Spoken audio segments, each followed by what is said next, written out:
See those open box cars over there with arms and legs hanging out of them. They had so many bodies on them that they was falling off on the Jews. Mm-hmm. Dachau was one. Dachau was one. The one we come closest to,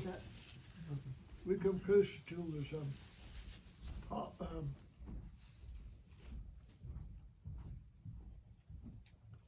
I can't think of a name, Papu or something. Mm-hmm.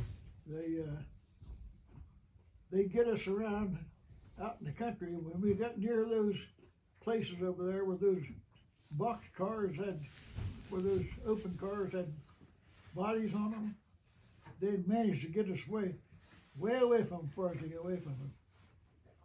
They worked a screw around so we couldn't see it. So you couldn't see it, but you knew it was in them.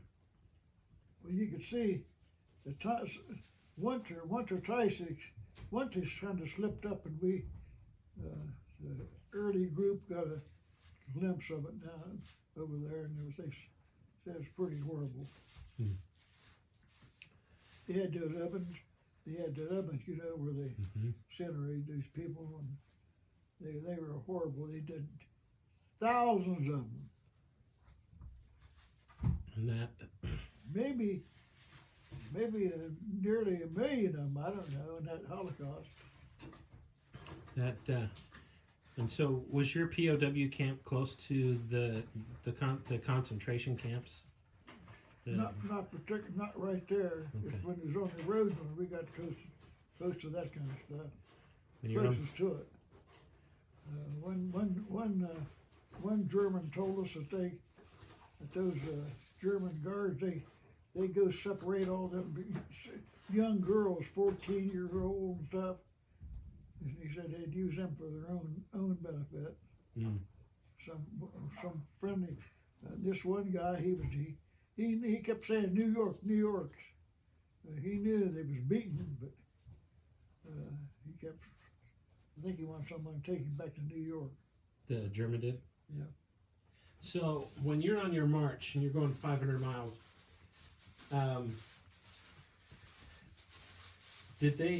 were they mistreating you all the way to the very end?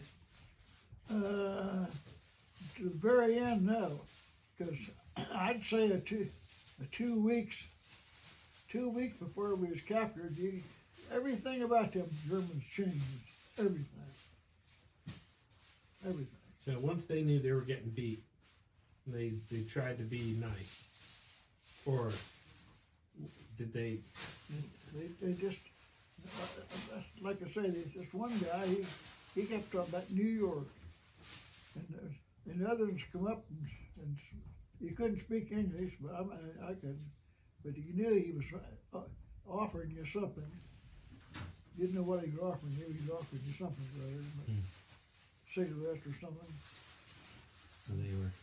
But they and then them L5s, those American little L5 liaison planes was flying over.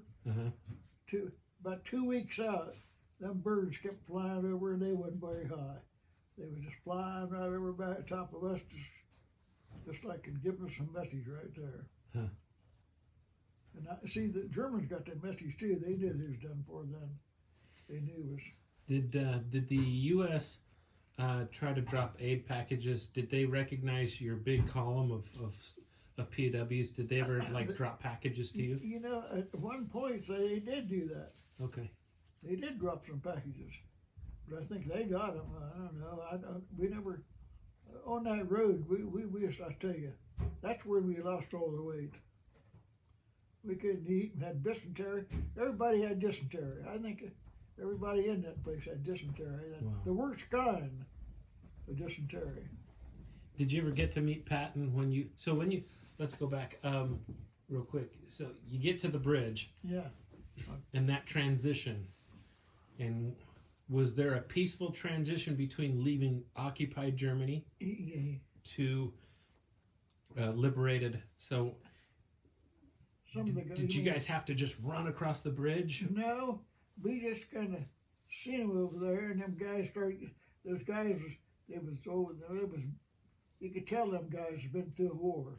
there was ground guys, and The you could tell they GIs. was pretty well beaten up.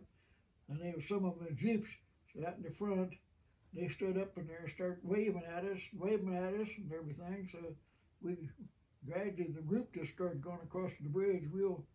I mean, Just you could at that time we was down. We couldn't. I tell you, about that time we just about had it. A lot of us couldn't hardly make it walk, and they hadn't shaved. I hadn't had a bath. I tell you that I didn't have a bath. Mm. No bath, no shave. We looked like a bunch of whatever. And we worked our way over there, and them guys got out of there. A couple of them come over and shook hands with us and put their arm around us. A couple of them, and some of them went back there at the end of the group somewhere and got hold of the Germans, and they took them, put handcuffs on them or something. Mm. But that's what we just I don't know, just like a meeting of some kind. well, and were they able to cross the bridge then? And then did the Germans surrender? They just kind of just meandered into it. Got it. Yeah, they didn't have to go after. They kind of meandered over there. This was Halle, Germany. Bitterfeld was on one side. Halle, Germany was close to it, right there, and that's where they delicensed. Some of us, I think I was deloused at least 3 times. They took all my clothes off, clean clothes, They shaved you. and did all that, and then they had to do it again because there was some of them left there. There's their knits or something. Mm. I had some on me. Seemed like 3 times I got deloused. Wow. Clean clothes on. The so what was the town's name that had that bridge? That was, well, I don't know. Bitterfeld is where we went, but I don't know. I Okay. guess maybe Bitterfeld. That's probably what you're asking. And then, so when did you ever see anybody from the crew after that, after the war? No, Sandy, yeah. Okay. I met him at Rat Patterson. Is that right, Pat? Yeah, we went over and he was over there, Sandy. No, I wanted so bad to for Jack Boone to come visit me, or he wanted me to come out there first. He lived in Colorado Springs. Hmm. He said, "This is a beautiful place out here, Jerry. Come on, I want you to come out and we'll have some good time." Him and I, oh God, I hate to think of it. I hear you could drink a guy under the table. Jack Bone. I hate to think of it. Times that Jack Boone I had. Do you have any other memories, like of you guys as a crew before you deployed, or while you were when you got to England and you got situated? What was life like at Nethamstead? What was that like? It just we was in Quonset hut, and there was a bar. I remember there was a bar down the road, a pub. I didn't like any part of anything I had down there. I never could. At that time, English money bothered me a lot. English money. Mm-hmm. I didn't know how to do what it was, so I just held my hand out. They probably cheated me time and again because I imagine they I did. just held my hand out to take whatever it was, going for this or that. They had scones over there, and stuff like that in this pub. But outside of that, we sit in the barracks and read or talk or something. But Atkinson, every time he was around you, boy, I tell you, he'd depress you. Really? He'd really depress you. He was just scared of going up. He was scared. You shouldn't be scared. He's really scared.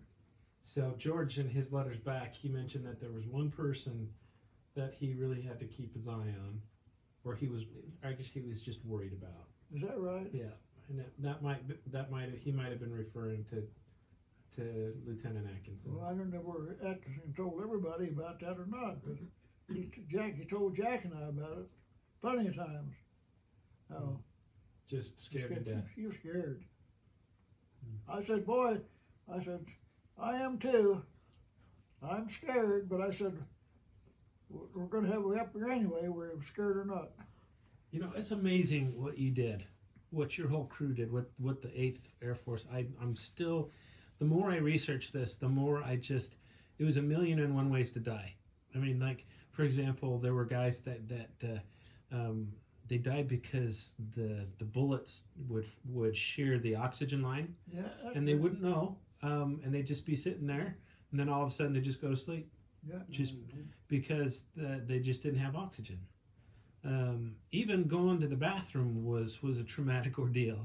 I don't know if you, in any of your flights, did you have to use the facilities? I did one time. I had to poop. I had some kind of I don't know what I had. So I remember pooping in a flak helmet. Yep.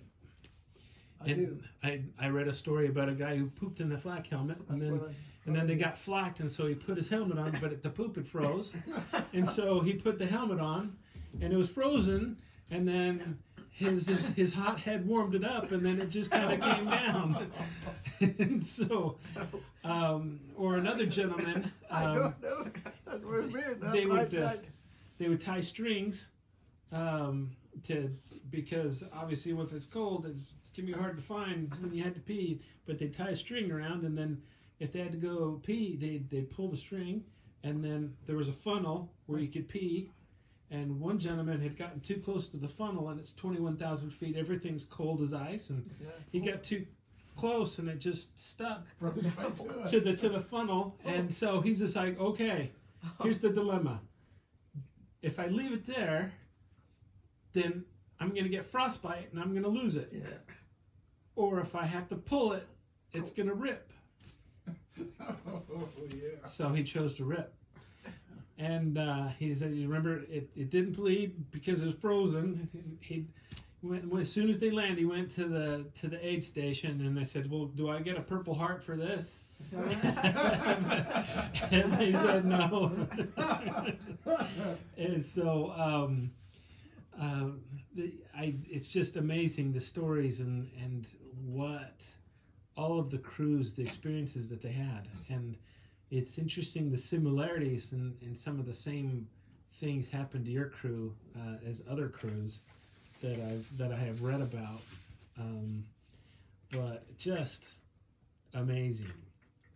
And so that's why I'm so passionate. Is this Did you tell me that Lieutenant Wilson, he was not married, and when he went over went to England, he wasn't married then?